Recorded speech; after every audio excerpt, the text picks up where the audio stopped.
तो फ्रेंड्स, आज का हमारा टॉपिक है आर्किमिडीज प्रिंसिपल।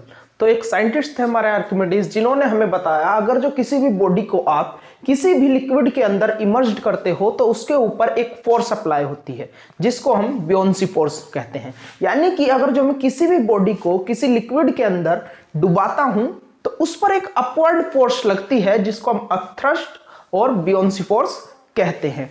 और उन्होंने बताया कि ये जो बॉडी है जी किसी भी लिक्विड को जितना ज्यादा ये डिस्प्लेस करेगी, यानी कि जितना उसका साइज होगा, जितना उस वॉल्यूम को हटाएगी उस पर्टिकुलर लिक्विड के, उस जो हमारा लिक्विड है उसका जितना वेट होगा, जो अपथ्रस्ट हमारा लग रहा है उसके वेट के इक्वल होगा। यानी कि अपथ्रस्ट और ब्योंसी फोर्स जो होगी, जो लग रही है अपवर्ड डायरेक्शन में, वो किसके इक्वल होगी? Weight of liquid displaced. यानी कि कोई भी बॉडी इमर्ज करने के बाद कितना लिक्विड को डिस्प्लेस करती है उसके वेट के इक्वल होगा। उस जो लिक्विड हटाया उस लिक्विड के वेट के इक्वल होगी हमारी ब्योंसी फोर्स। तो इसी बात को आज हम प्रूफ करने वाले हैं। तो हमने क्या करा, एक कंटेनर लिया, इसमें किसी लिक्विड को हमने भर लिया। लिक्विड को डालने के बाद हमने एक बॉडी ली इस टाइप की, जो हमने इसमें इमर्ज करी। तो हम जानते हैं किसी भी बॉडी को किसी लिक्विड में इमर्ज करो तो उसके चारों तरफ से क्या लगता है भाई? फोर्स लगती है। यानी कि फोर्स इधर से भी एक्ट करेगी, प्रेशर लगेगा, इधर से भी एक्ट करेगा, जो लिक्विड लगाएगा, ऊपर से भी एक्ट करेगा, नीचे से भी एक्ट करेगा। लेकिन हम लोग जानते हैं कि साइड वाले प्रेशर जो होते हैं वो कैंसिल कर देते हैं, क्योंकि हम जानते हैं किसी भी कंटेनर के अंदर अगर जो कोई लिक्विड है तो पैरेलली अगर जो हम ऐसे चलें तो लिक्विड का जो प्रेशर होता है वो सेम होता है। यानी कि यहां पर देखें, यहां पर देखें, यहां पर इस पूरी लेयर में प्रेशर सेम होगा।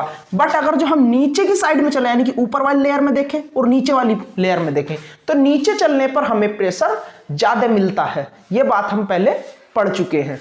क्यों मिलता है ये सभी बात हम उस लेक्चर में कर चुके हैं। तो आज हम आर्किमिडीज प्रिंसिपल को पता करना चाह रहे हैं। यानी कि इस बॉडी पर जो ऐसे फोर्स ये लगाएगा लिक्विड इधर की साइड से और इधर की साइड से, ये फोर्स इसकी फोर्स को कैंसिल कर देगा। बट अपर फेस पर और लोअर फेस पर फोर्सेस अलग अलग होंगी, जिस वजह से प्रेशर भी अलग अलग होगा।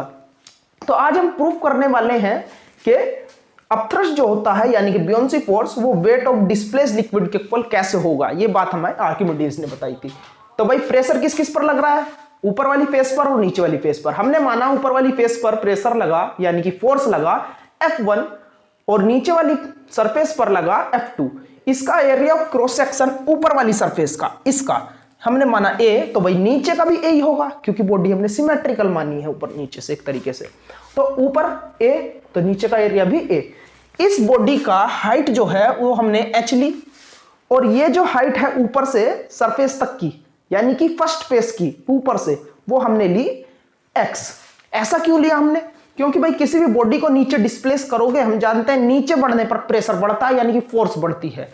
यानी कि किसी बॉडी को जितना ज्यादा नीचे ले जाओगे फोर्स इंक्रीज होती जाएगी। जिस तरीके से कोई स्विमर जब स्विम करता है तो ऊपर की साइड अगर जो स्विम करे तो आसानी से स्विम कर पाता है, लेकिन जब अगर जो नीचे चला जाता है पानी के अंदर, जितनी ज्यादा नीचे जाएगा उतनी ही उसको कठिनाई होने लगेगी, यानी कि ज्यादा उसको लिक्विड को डिस्प्लेस करना पड़ेगा। तो इसी तरीके से यानी कि नीचे प्रेशर ज्यादा होता है, ऊपर प्रेशर कम होता है। ये हमने वेरिएशन ऑफ प्रेशर में पढ़ा था। इसीलिए हम लिक्विड की सरफेस से ही डिस्टेंस को मेजर करते हैं, क्योंकि जितना ज्यादा नीचे जाएंगे सरफेस से उतना ज्यादा प्रेशर बढ़ेगा। तो प्रेशर ऑन अपर फेस यानी कि ऊपर वाले फेस पर कितना प्रेशर लगेगा भाई? प्रेशर का फॉर्मूला P1। तो प्रेशर का फॉर्मूला एक हमने प्रेशर वेरिएशन में पढ़ा था, H रो G होता है। भाई rho is the density of liquid and G is the gravitational constant, यानी कि ग्रेविटी जो होती है हमारी उसकी वैल्यू 9.8 मीटर पर सेकंड है ना। तो h क्या होती है? हाइट हमारी, जिस हाइट से आप ले रहे हो, यानी कि यहां पर कितनी है सरफेस से? x, तो हमने x रो g बोला। इसी तरीके से प्रेशर ऑन बॉटम फेस, नीचे वाले फेस पर कितना होने वाला है भाई? एक तो ये डिस्टेंस हो गई x और एक इसकी हाइट हो गई, यानी कि नीचे वाला face x plus h distance पर है, इसी वजह से x प्लस h रो g आ गया हमारा। इसी तरीके से अब हम फोर्स पता करेंगे, यानी कि थ्रस्ट। भाई थ्रस्ट जो लग रही है हमारी ऊपर वाली फोर्स, आप फोर्स भी बोल सकते हैं इसको, यानी कि फोर्स ऑन अपर फेस कितनी लग रही है? प्रेशर का formula P is equal to F by A, यही होता है। इसी तरीके से फोर्स का फॉर्मूला आ गया P इंटू A, यानी कि F1 is equal to P1 pressure on first phase is equal to into area. ये आ गया। प्रेशर कितना निकाला, ये निकाला, ये रहा प्रेशर हमारा, और एरिया कितना है, ये रहा एरिया। तो दोनों को मल्टीप्लाई करेंगे और ये किस तरफ लगेगा भाई, ऊपर से ऐसे दबाव बनाएगा लिक्विड, तो एक्टिंग डाउनवर्ड। इसी तरीके थ्रस्ट ऑन लोअर फेस, नीचे वाले फेस पर कितना थ्रस्ट लग रहा है हमारा, ये क्या होगा F2P2A। इसी तरीके से हम P2 की वैल्यू ऊपर से उठा करके इसमें रखेंगे x प्लस एच रो जी, एक्स प्लस एच रो जी और A। ये कहां पर लग रहा है, ऊपर की साइड पर लग रहा है भाई, ऐसे ही तो प्रेशर लगाएगा, तो ये एक्टिंग अपवर्ड।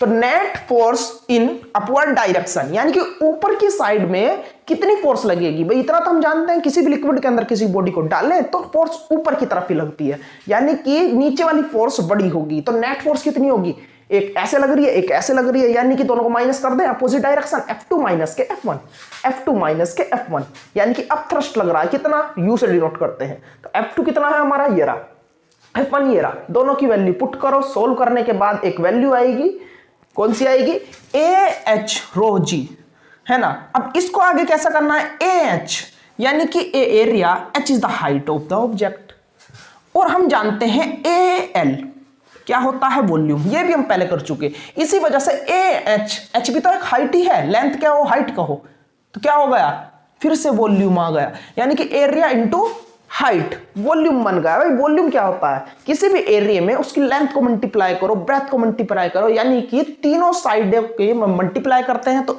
वॉल्यूम बनता है जब तीनों साइडों को मल्टीप्लाई करा जाता है। और हम एरिया क्या दें, यानी कि 2 को मल्टीप्लाई कर चुके हम, और एक साइड को कर दो तो साथ में क्या बन जाएगा, वॉल्यूम बन जाएगा। जिस तरीके से volume of sphere or cube आता है, उसमें 4/3 पाई आर क्यूब, यानी कि 4/3 तो 4/3 पाई तो कांस्टेंट होगा, आर क्यूब यानी कि 3 चीजों को मल्टीप्लाई, रेडियस को ही 3 बार मल्टीप्लाई कर दिया, यानी कि क्यूब आता है उसमें।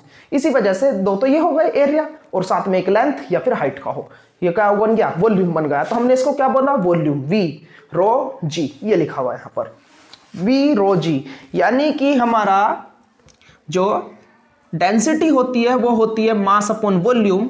तो यहां से हम निकालेंगे, इसको इधर ले जाएंगे, rho into V is equal to mass, तो यहां से आ गया मास इंटू रो वॉल्यूम, यानी कि वॉल्यूम इंटू डेंसिटी, ये क्या बन गया, वॉल्यूम इंटू डेंसिटी मास बन गया, यानी कि mg, ये क्या आ गया mg, वेट, w, भाई वेट क्या होता है, mg होता है, यानी कि w आ गया हमारे पास, यानी कि जो वेट डिस्प्लेस किया हमने, यानी कि weight of the liquid displace, जब हमने बॉडी को इमर्ज्ड किया उसके अंदर, तो उसने जितने फ्लूइड को हटाया, लिक्विड को हटाया, जब हमने उसको इमर्ज किया, तो वो उसके वेट के इक्वल आ गया, क्या आ गया हमारा, अपथ्रस्ट। तो हमने क्या प्रूव कर दिया, आर्किमिडीज प्रिंसिपल को प्रूव कर दिया।